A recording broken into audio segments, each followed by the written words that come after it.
I don't know if you know this, but most companies that fail implode from the inside out. The number one thing that makes or breaks a brand is the culture of your organization. Oh, there's no doubt about it. Yeah. Happy, the old saying, happy wife, happy life. The same thing. You name me a brand or a company that in recent memory that you can think of that, the culture was a great culture and everybody there was pulling in the same direction and had the same goals and understood the mission of the company, and show me one that has failed, right?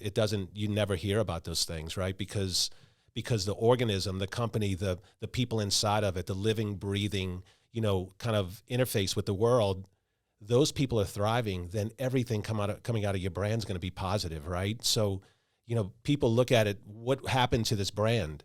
Look at what happened to the people, what happened to the company, what happened to the culture within inside the building, because at some point you can hide that from the public, but at some point those dysfunctional things start to appear in the product or service that you're providing. Absolutely, and I've said it before, but I'll say it again. When most people think about a brand, they're picturing the outer image of that brand. That's right. But there are people inside of that brand that make it a brand.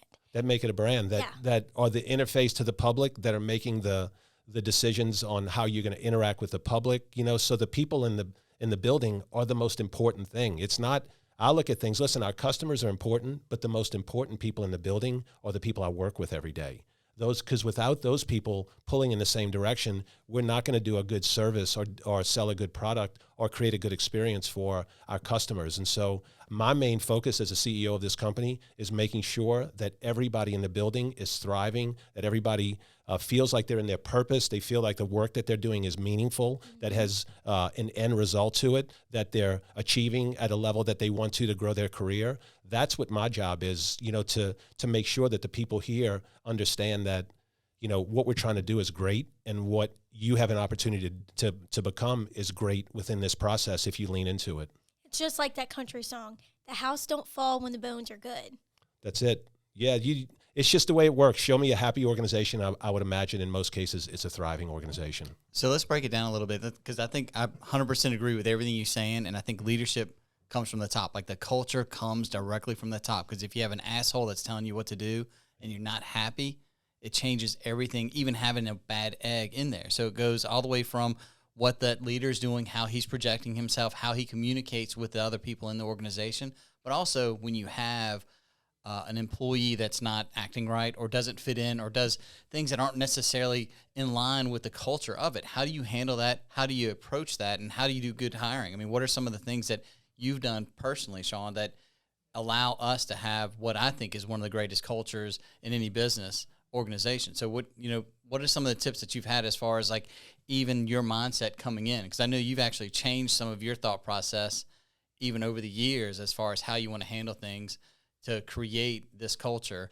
but also when we're doing the hiring and things like that. What do you think? Yeah, well, from a hiring thing is a real tricky one, because man, it's like buying a piece of real estate. You make your money when you purchase the house, not when you sell the house, right? So being able to evaluate someone, and really you learn how to, it takes time in some cases. It took time for me after bad hires. You start to look at, what did I look at? What did I see in that person?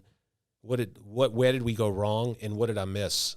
And so what I started doing, and I learned this, was that, yeah, you hire for skill and you hire for, the ability to complete the task, but that's only one component. The main reason you're hiring is you're hiring for mindset and potential and character and, assertiveness and those type of things. People that you can tell are going to take the bull by the horns, and they're going to do it. So that was a big learning experience for me, is because when you make a bad hire, it sets you back weeks, months, because man, you put a lot of energy into that person. Maybe they came into the office environment, they didn't fit real well, so now things are a little weird in the office space. So a bad hire, man, you pay the price for it, over and over and over again. So you learn to not do it because it's painful. But also based off of, in just the opposite, so that we're not focusing just on the negative of bad hire.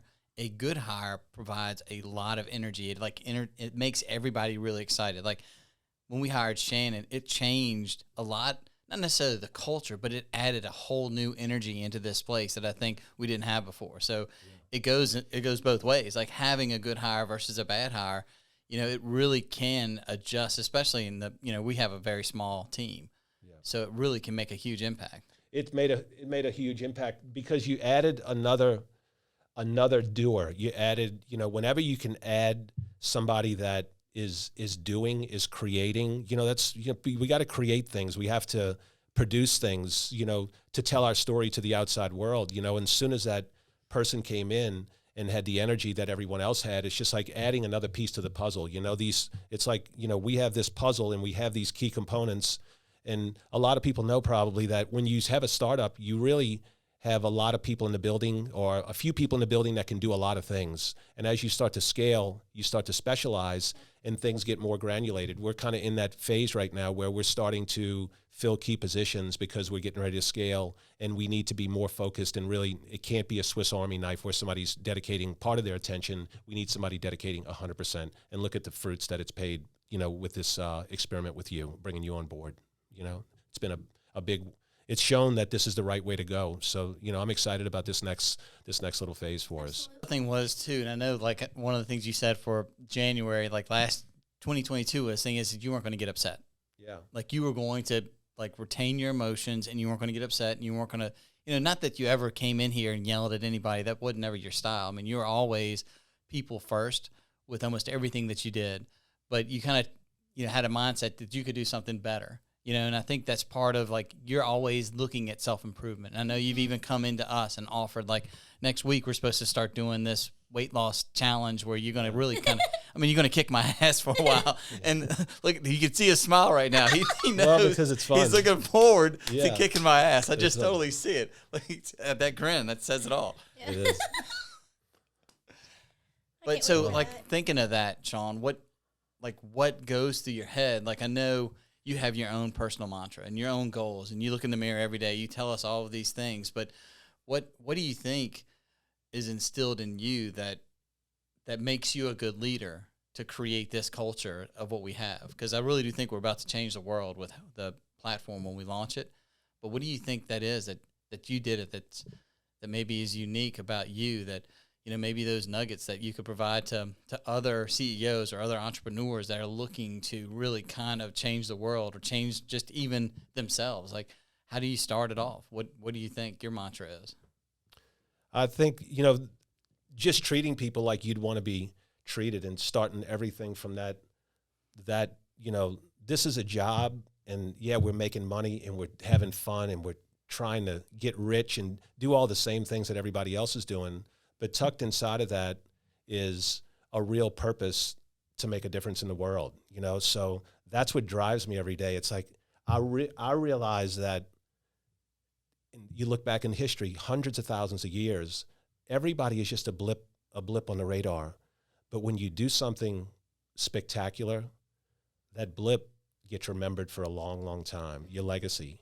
And so that's everything I'm doing and everything I look at, my family, my business. It's all about your legacy. It's like, what kind of imprint can I have on this world? It just so happens when you have a lot of money, you can make a lot of imprint, right? You can make a lot of changes. You can try your theory of how you think the world should be. And so that's the underlying force behind all of this, is to make as much money as I can so I can give all of it away, And so that's a pretty, when you get to that point, like life becomes easy, because man, that's a tough one to hit. So you gotta hustle every day to even come close to being able to accomplish that.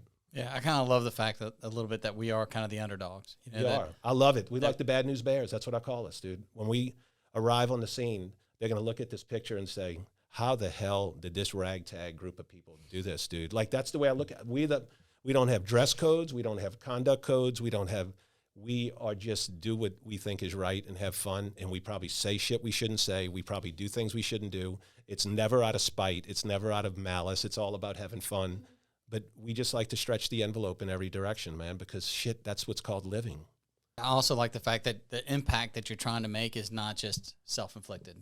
No. The impact that you're trying to make is to change and better other people's lives. And I think that's what our goal, our mission, and you focus on that, this good things come to you. I've always been a believer in that if you're good, it will get reciprocated in some fashion, that, kind of pushing towards the positive.